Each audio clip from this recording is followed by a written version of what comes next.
Welcome to Headstones and Microphones, where we use AI to step into the past through a researched, first-person simulation of history's most interesting people. I'm your host, Calvin. While we've added some creative storytelling, our goal is to inspire your own study of these fascinating lives. Now let's meet our guest. Welcome to the show. I am beyond excited to have a true American icon with us today. For those who may somehow not know who you are, who are you? Well, hello there, Calvin. It's a real treat to be chatting with you. I'm George Herman Ruth Jr., but most folks just call me Babe, the Bambino, or the Sultan of SWAT. I spent a good chunk of my life swinging a bat and chasing fly balls for the Red Sox and the Yankees. It is an absolute honor, George. Let's start at the very beginning. When and where were you born? I was born on February 6th, 1895, right in the heart of Baltimore, Maryland. My folks lived on Emory Street, and I grew up right there in the city. And what was your given name at birth? Was there a story behind it? My name was George Herman Ruth Jr., named after my father. There wasn't a big fancy story behind the name itself, but there is quite a story about my birthday. For a long time, I actually thought I was born on February 7th, 1894. I lived most of my life believing that until I saw my birth certificate much later and realized I was a year younger than I thought. That is incredible. Imagine gaining a year back like that. What was your hometown like growing up in Baltimore? Baltimore was a busy place back then. My father ran several saloons, and for a while, we lived right above one of them on the site where Camden Yards stands today. It was a rough and tumble environment, lots of noise and characters coming through the doors. And what was your family life like during those early years?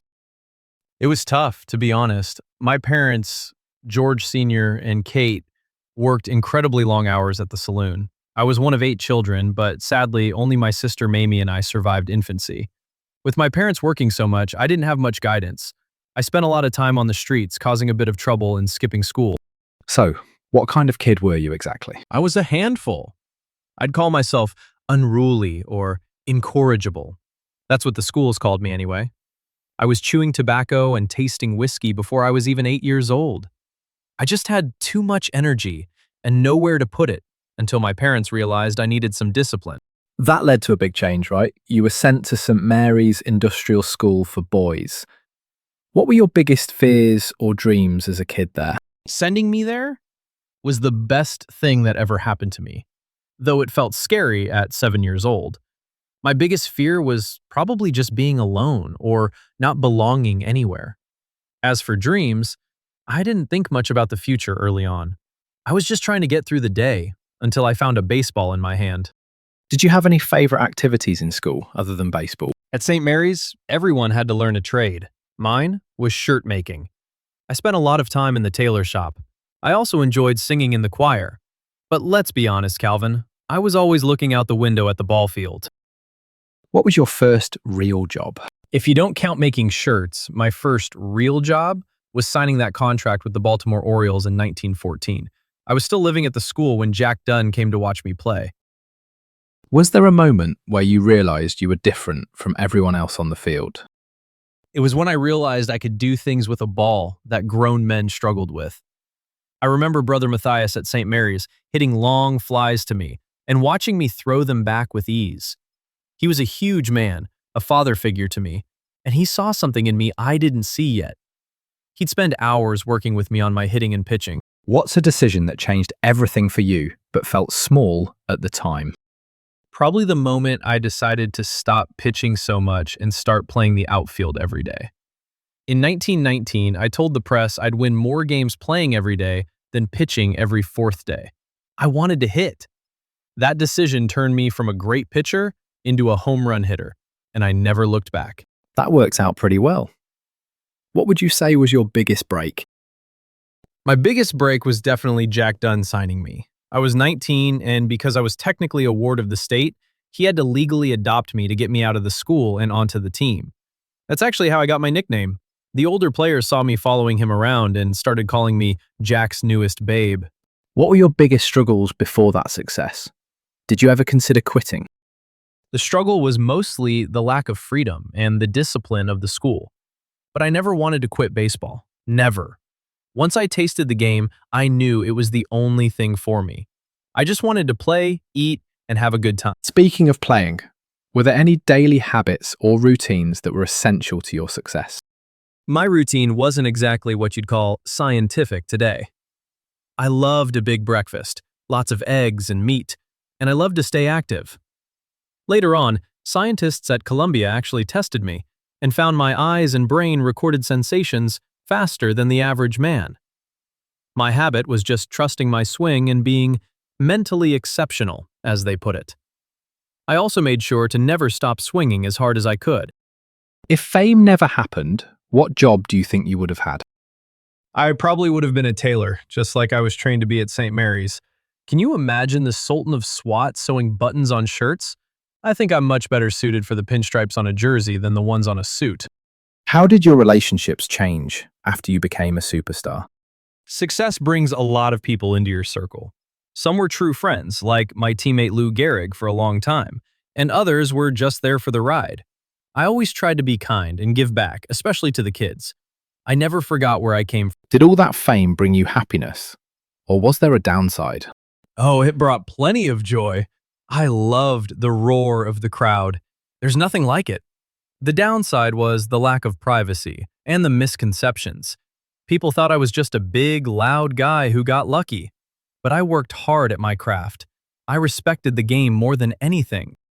What was something people often misunderstood about your life?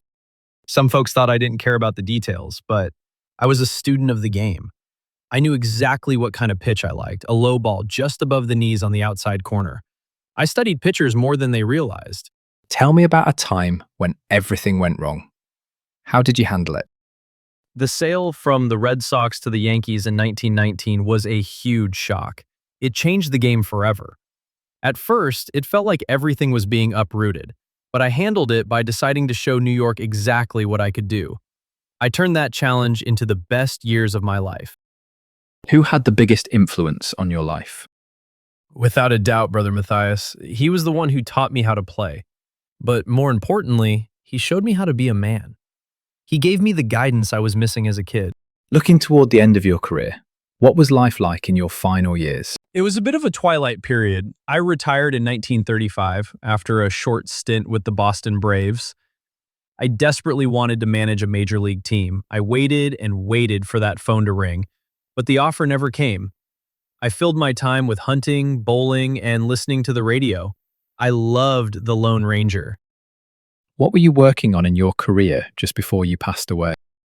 I spent some time as a coach for the Brooklyn Dodgers in 1938, which I hoped would lead to a managing job, but it didn't work out.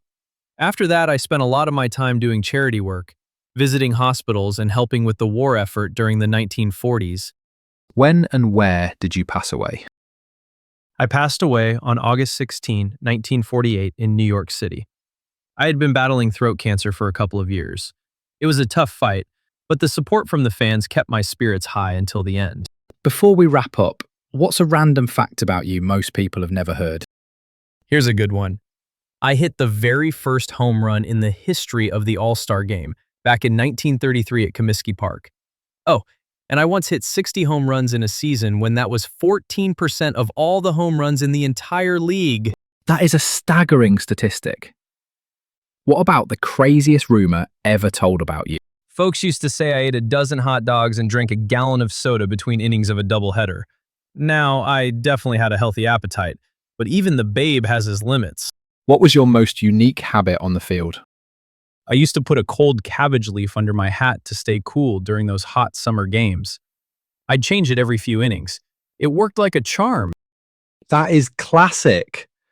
What was your favorite food, and did you have a favorite restaurant? I loved a good steak and highballs.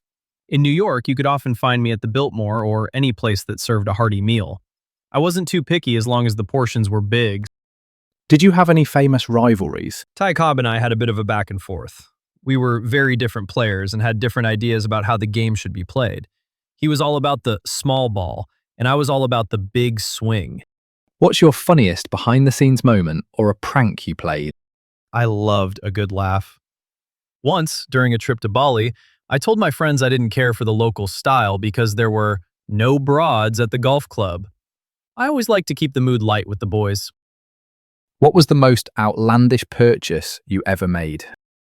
I wasn't much for fancy gadgets, but I did love my cars and my hunting gear. I suppose the most outlandish thing was just the lifestyle, traveling the world and staying in the best hotels. What advice would you give to people chasing their own success today? You just can't beat the person who never gives up. That's my best advice. Every strike brings you closer to the next home run. Keep swinging hard and love what you do. George, this has been an absolute delight. Do you have any closing remarks or stories you'd like to share with our listeners before we sign off?